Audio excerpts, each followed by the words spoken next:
CSR framework or corporate social responsibilities means that business should not only focus on earning profit but also act ethically and contribute to well-being of society and the environment.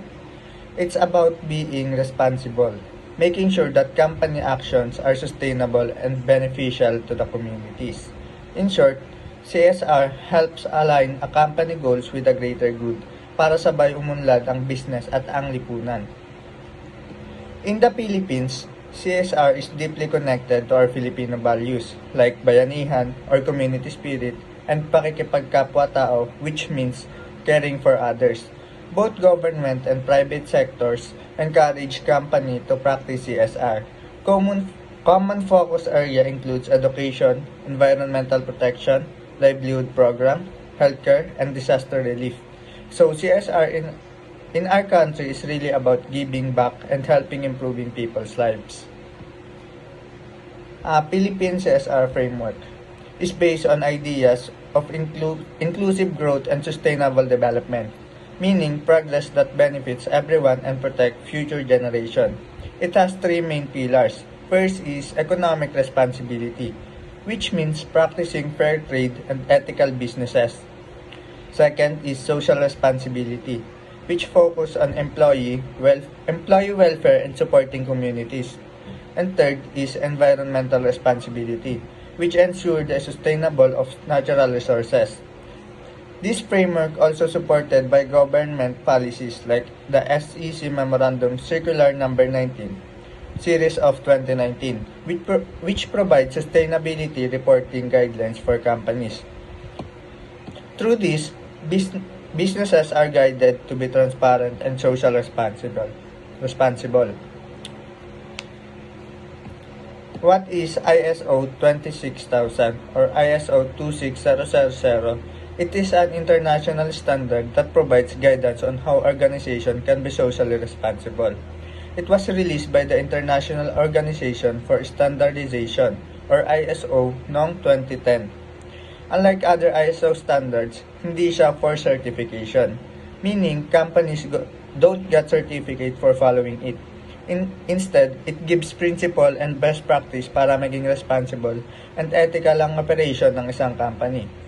In short, ISO 26000 helps organization do business not just for profit but also for the people and the planet. ISO 26000 covers the 7 main areas of or core subject. The first is organizational governance, which means good leadership and decision making. The second is human rights, ensuring fair treatment for everyone. The third is labor practices, focusing on safe, fair, and working conditions. The fourth is environment, which means minimizing negative environmental impacts. The fifth is fair operating practices, ensure honesty and transparency in business. The sixth is consumer issues, protecting consumer rights and safety.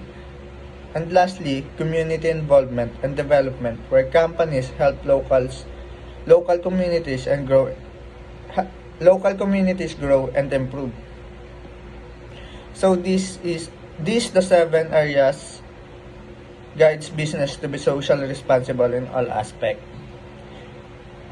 Sa Pilipinas, ISO 26000 is being promoted by the Department of Trade and Industry or DTI and the Philippine Council for NGO Certification (PCNC) as CSR guide. It helps local companies apply ethical, sustainable practices. For example, businesses are encouraged to follow the same principle in supporting the Sustainable Development Goals or SDG of the United Nations. So, through ISO 26000, companies in the Philippines can align their CSR program with international standards while addressing local community needs. These are the example of CSR initiative in the Philippines. Number 1 is the SM Foundation. SM Foundation focuses on education and disaster response like scholarship and relief operation. The second is Ayala Foundation. It supports community development and gives access to technology for students and small communities. And the third one is San Miguel Corporation. It invests in environmental protection and livelihood programs for farmers and local residents. This example shows how big companies in the Philippines integrate CSR and ISO 26000 principle in real life. The next slide is implementing the benefits of implementing CSR and ISO 26000. Implementing CSR and ISO 26000 gives many benefits. First, it builds trust between companies, communities, and the stakeholder. The second, it improves the brand image and boosts employee morale kasi people want to work for a responsible company. The third is it promotes long-term sustainability and help reduce business risk. And lastly, it supports Philippine Development Plan and the UN SDG, helping both companies and the country grow together. In short, doing good is also good for the business.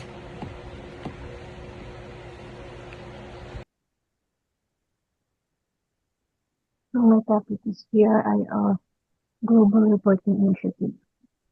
The Global Reporting Initiative is an international independent standards organization that helps business, governments, and other organizations understand and communicate their impacts on social issues such as climate change, human rights, and corruption.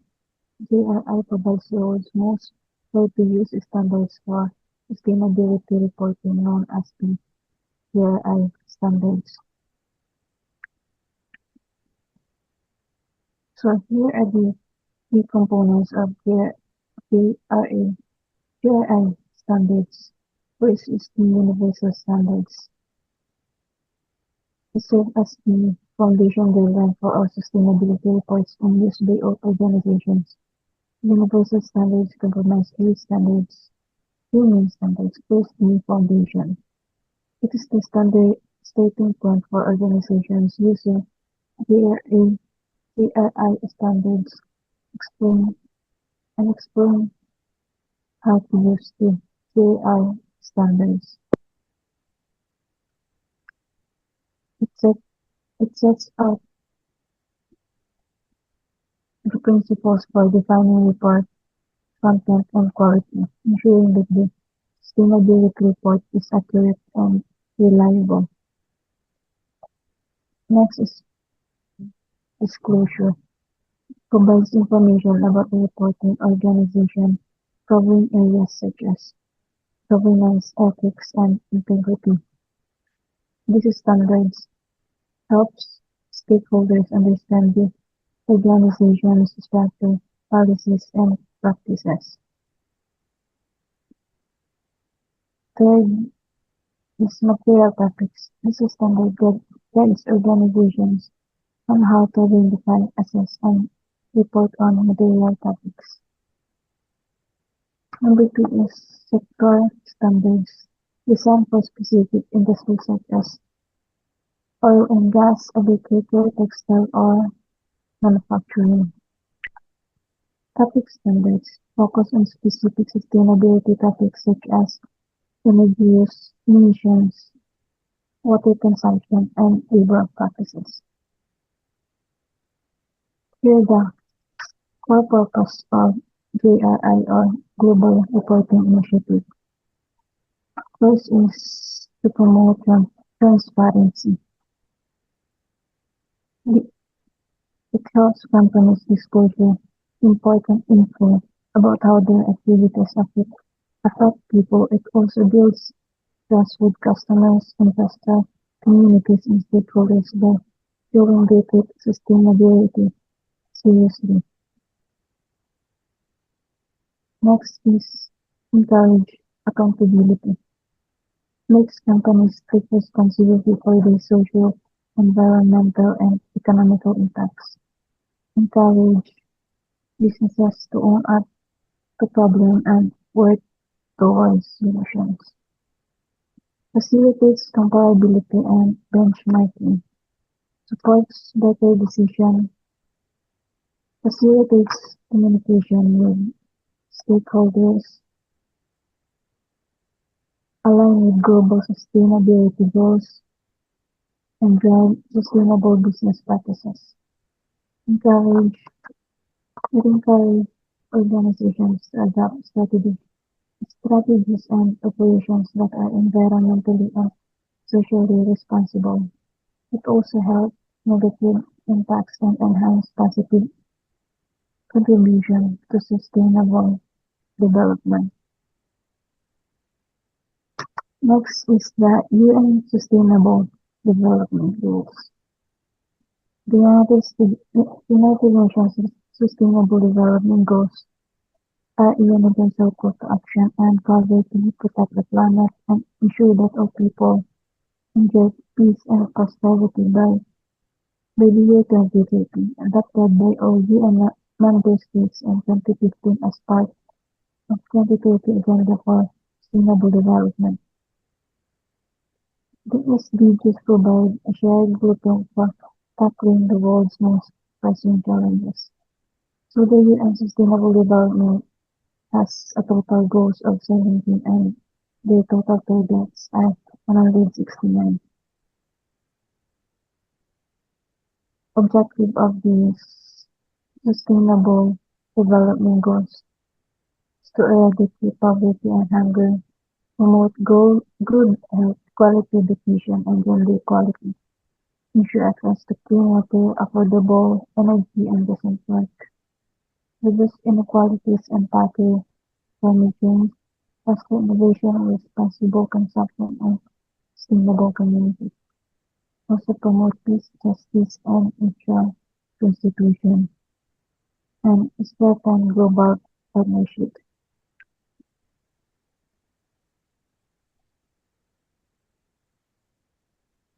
So why do the Sustainable Development Goals matter? It matters because these goals are not just for government or big organizations. They address the biggest challenges we face like climate change, poverty, inequality, and injustice. They give us a clear direction to creating a better world. So what can we do? So of course, as a student, we should learn about the goals and raise awareness. Make choices that are better for people and planet, whether it's reducing waste or volunteering on. And now we're going to talk about the green computing or the green IT. So what is green computing? Green computing or green IT is the practice of designing, manufacturing, using, and disposing of computers and related technology in an environmentally responsible and energy efficient manner to reduce negative environmental impacts. This involves developing sustainable hardware and software, optimizing energy use in data centers, promoting recycling and e-waste management, and minimizing hazardous materials throughout the technology life cycle. Energy efficiency. This includes designing energy efficient devices, using power management features, and powering data centers with renewable energy resources to reduce electricity consumption. Sustainable design and manufacturing. This focuses on using eco-friendly materials in production, reducing waste during manufacturing, and designing products that are energy efficient and have a longer lifespan. Green usage. Implementing practices like virtualization to reduce the number of servers needed and optimizing software for lower energy consumptions. E-waste management. Properly recycling and disposing of electronic devices to prevent hazardous materials from harming the environment. And the cloud computing.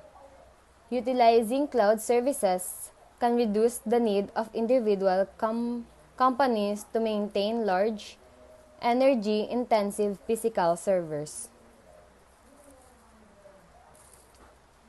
For the history of green computing, the term green computing was probably coined shortly after the Energy Star program began way back in 1992. One of the first results of green computing was the sleep mode function of the computer monitors. As the concept developed, green computing began to encompass thin client solutions, energy cost, accounting, virtualization practices, e-waste, and so on. There are the objectives of green computing: reduce climate change, savings, reliability of power, computing, reduce of the use of hazardous materials. For the climate change, first and foremost, conclusive research shows that CO2 and other emissions are causing global climate and environmental damage. Preserving the planet in a valid goal because it aims to preserve life. Planets like ours that supports life are very rare. And for the savings, green computing can lead to serious cost savings over time. Reductions in energy cost servers, cooling, and lighting are generating serious savings for many corporations. Maximize energy efficiency during the product's lifetime. Promote the recyclability or biodegradability of defunct products and factory waste. Reliability of power. As an energy demands in the world go up, energy supply is declining or flat. Energy efficient system helps ensure healthy power systems. For the computing power consumption has reached a critical point. Data centers have run out of usable power and cooling due to high densities. Material recycling. Parts from outdated systems may be salvaged and recycled through certain retail outlets and municipal or private recycling. Many organizations, including some manufacturers themselves, are willing to take equipment back and recycle the components into new products. This is the pathways to green computing: design, manufacture, use and dispose of electronic components, computers, and other associated subsystems with minimal impact on the environment. So, here are the recent implementation of green computing. First is Zonbu computer. So, Zonbu computer is a energy efficient PC. Consumes just 1/3 of the power of a typical light bulb.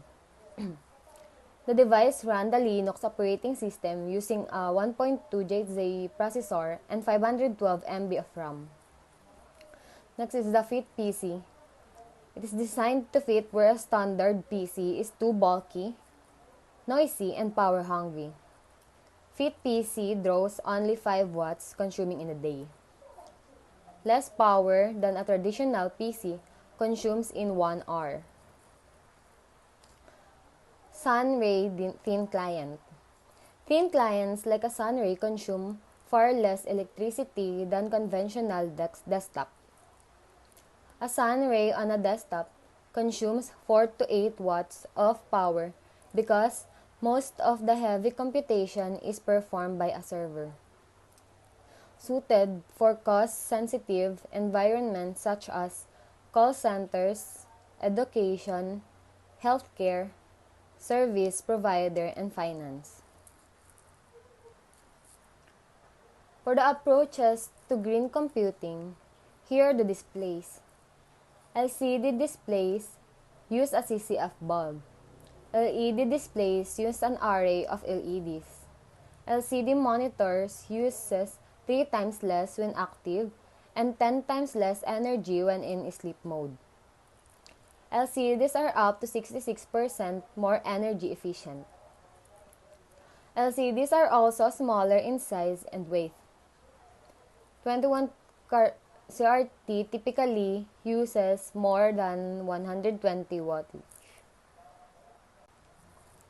For the algorithmic efficiency, the efficiency of algorithms is used to describe properties of an algorithm relating to how much resources it consumes. Algorithms are the base of any computing system or electronic device. Each and every computer chip has a certain algorithm that allows it to complete its function. Even though these chips are small, they use a lot of power. Here are the advantages of using green computing. Number one is energy saving. Next, environmentally friendly, cost effective, save more money per year, can give you a tax write-off.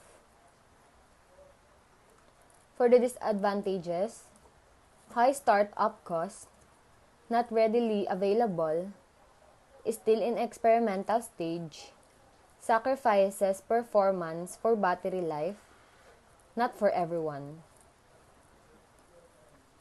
So for the benefits of green computing, as I said, the advantages, environmental protection, reduce carbon emissions, lowers energy consumption, and minimizes the use of hazardous materials. Cost savings, companies can reduce energy costs by adopting more efficient systems. Improve public image, demonstrate a commitment to corporate social responsibility, and can enhance a company reputation.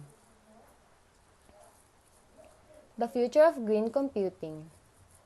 The plan towards green IT should include new electronic products and services with optimum efficiency and all possible options towards energy savings.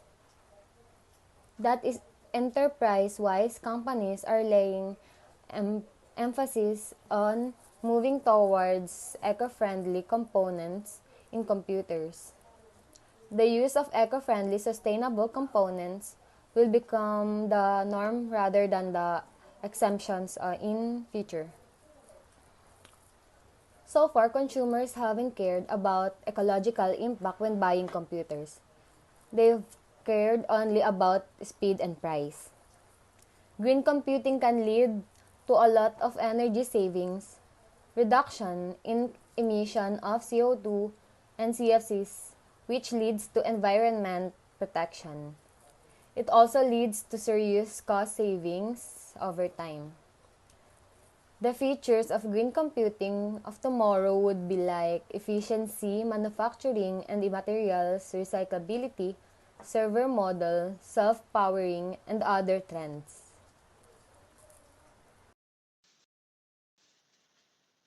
E-waste management. What is e-waste management? E-waste, or electrical waste, refers to the discard electrical or electronic device with plugs or batteries such as smartphone, laptop, TV, and refrigerator. E-waste often contains hazardous substances like lead, mercury, but also valuable materials like gold and copper that can be recovered if properly handled. E-waste management refers to all process and practices involve handling e-waste from generation to final disposal or recycling, including reduction at source, collection and segregation, transportation, dismantling and treatment, or recycling, safety disposal of residue, monitoring, regulation, and enforcement, public awareness, and stakeholder engagement. E-waste situation in the Philippines. In the Philippines is among Southeast Asia's top e-waste generators, with per capita generation around 3.9 to 4 kg annually. In the 2022, the country generated about 573 million kilograms of e-waste. Only a small fraction of generated e-waste is handled via formal recycling or treatment. Much is managed via sector or ends up in landfill or dump site. Information dismantling. often without protective gear or proper facilities, expose workers and communities to health risks due to exposure to toxic substance. There is limited public awareness of hazard and proper disposal methods. Infrastructure is weak, mainly local government units or LGUs lack capacity, funding, or technical know how to manage e-waste. Legal and policy framework.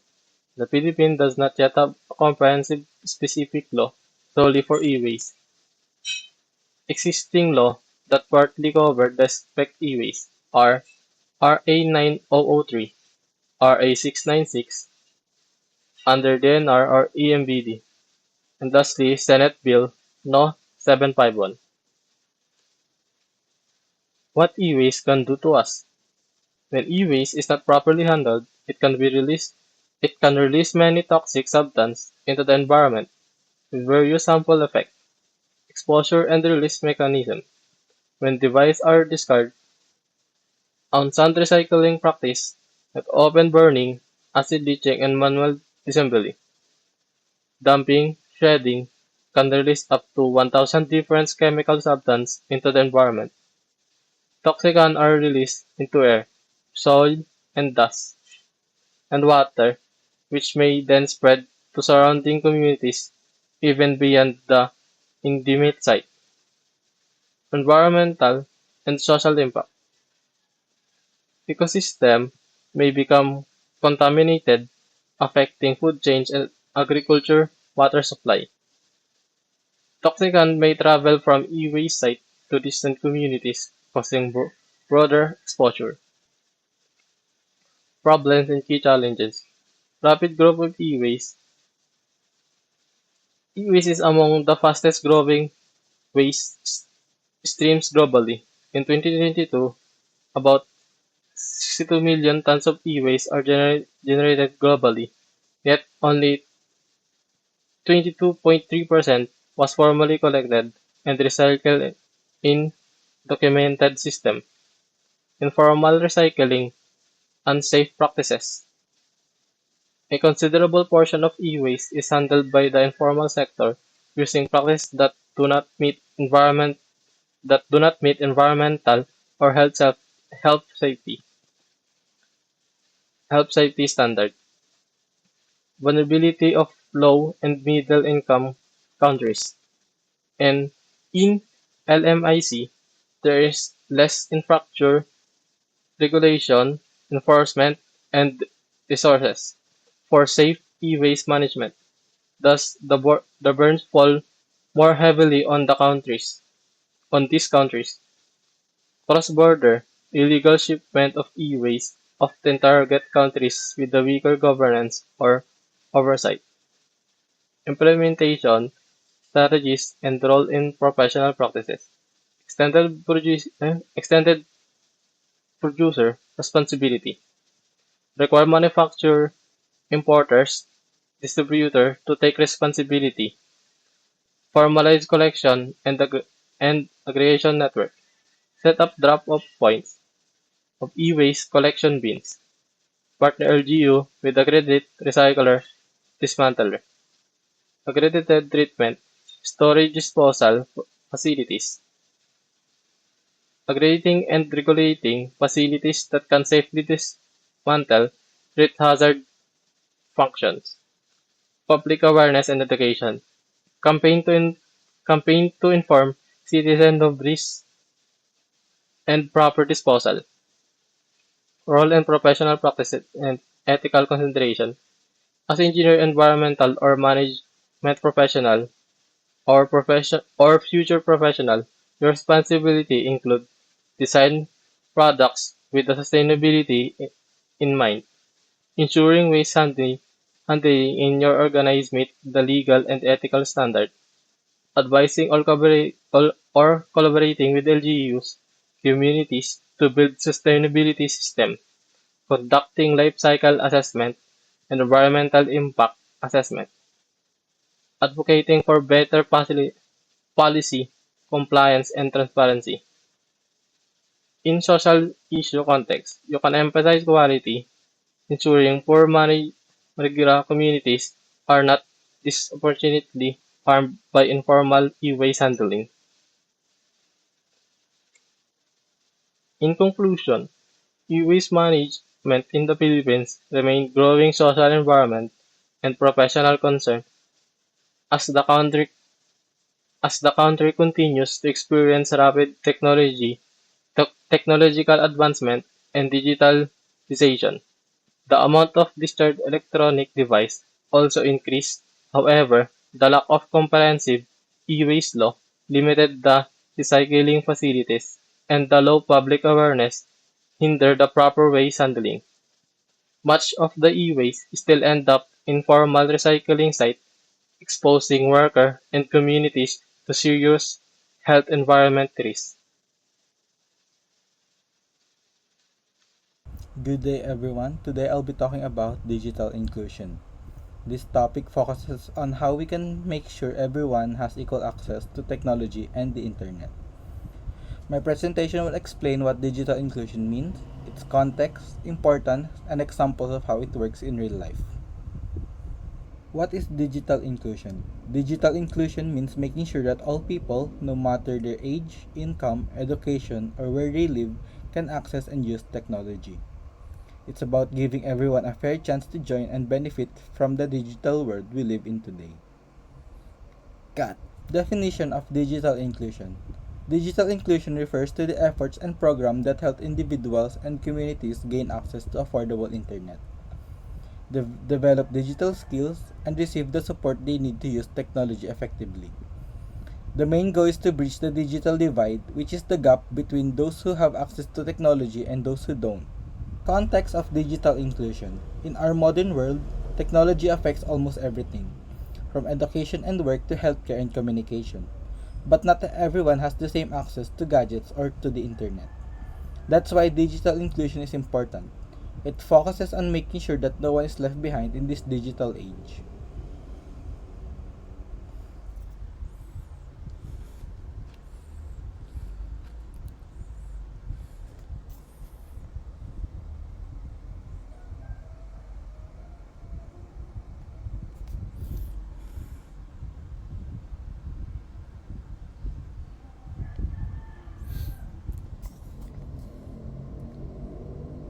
Key elements of digital inclusion. There are five main elements of digital inclusion. Access, providing affordable internet and digital devices. Skills, helping people learn how to use technology properly. Affordability, making sure cost isn't a barrier. Accessibility, designing technology for everyone, including people with disabilities. And last, support, offering training and programs to help users stay connected.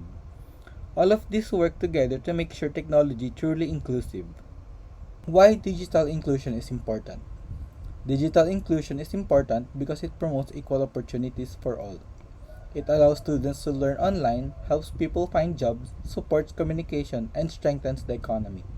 It also helps close the digital divide between rich and poor communities so that everyone has the chance to grow and participate in the society. Examples of digital inclusion. We have free Wi-Fi in public areas, government or LGU setting up free internet access in parks, schools or community centers, technology for persons with disabilities, digital literacy training programs, workshops or community classes that teach people how to use computers, smartphones and online platforms, gadget and internet support for students, schools or organizations lending tablets, laptops or providing mobile data for online learning. Digital inclusion can be seen in many real-life examples. For instance, when the government provides free Wi-Fi in public places, it helps citizens stay connected even without personal internet. Another example is the use of assistive technologies like screen readers for persons with disabilities, so they can also access digital platforms. Digital literacy programs teach people how to use computers and smartphones properly, especially in rural communities. We also see schools providing gadgets or internet support for students to continue their online learning. Lastly, e-government services allow people to process documents and payment online, saving time and effort. All of these examples show how digital inclusion helps everyone become part of the digital world. In conclusion, digital inclusion isn't just about having gadgets or internet. It's about empowering people and making sure everyone can be part of the digital world. By promoting access, skills, and affordability, we can create a more connected and equal society. That is all. Thank you.